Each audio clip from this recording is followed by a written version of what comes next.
the eternal pursuit of the impossible. In the year 1159 AD, a brilliant mathematician, Bhaskara the Learned, sketched an extraordinary design, an overbalanced wheel containing curved reservoirs of mercury. His reasoning was both elegant and radical. As the wheel spun, the mercury would constantly shift, making one side of the wheel perpetually heavier than the other. The imbalance, he believed, would keep the wheel turning forever. This was one of the earliest recorded attempts to defy the very fabric of physics, an early blueprint for a perpetual motion machine.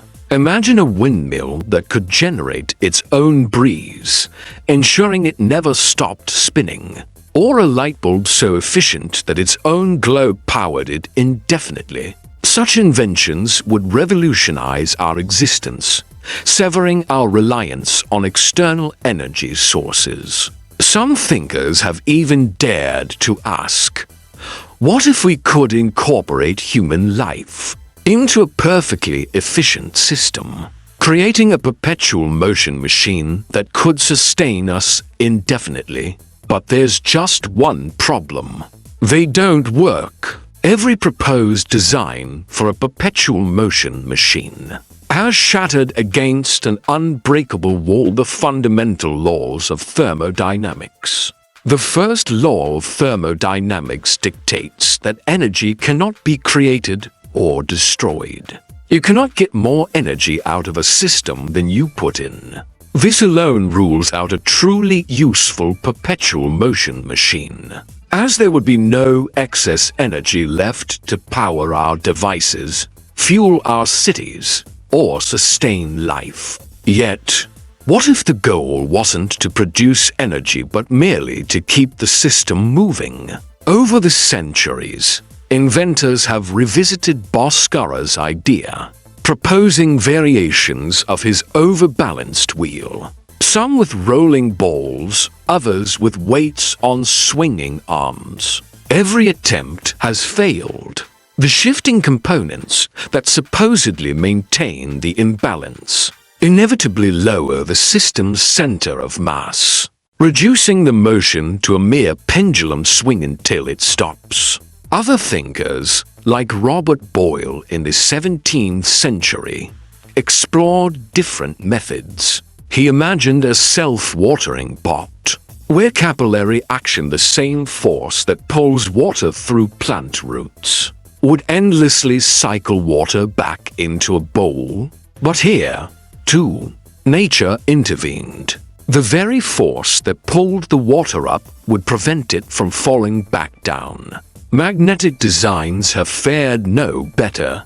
Some propose ramps where a magnet lifts a rolling ball, allowing it to drop and repeat the cycle. But in reality, the magnet would simply trap the ball at its highest point. Even if the cycle somehow continued, the magnet's strength would degrade over time, bringing the motion to an inevitable halt. To achieve perpetual motion, a system would need to generate additional energy on its own, pushing past natural stopping points. This would require breaking the first law of thermodynamics, something no invention has ever done.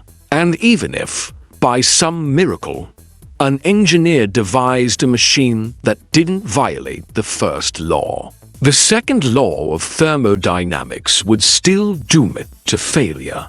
The second law states that energy naturally disperses. Friction, air resistance, and heat loss ensure that no machine, no matter how well designed, can avoid the slow decay of its energy over time. Even in the vacuum of space, microscopic interactions would bleed energy from the system until, inevitably, motion ceased. For centuries, these two unyielding laws of physics have crushed every dream of perpetual motion. And yet, the dream persists. Could there be a loophole? A discovery so profound it forces us to rewrite the laws of thermodynamics? Some scientists speculate that on the quantum scale, particles behave in ways we don't yet fully understand. Could perpetual motion exist in forms we have yet to recognize? Could exotic new materials challenge our understanding of energy? We don't have those answers yet.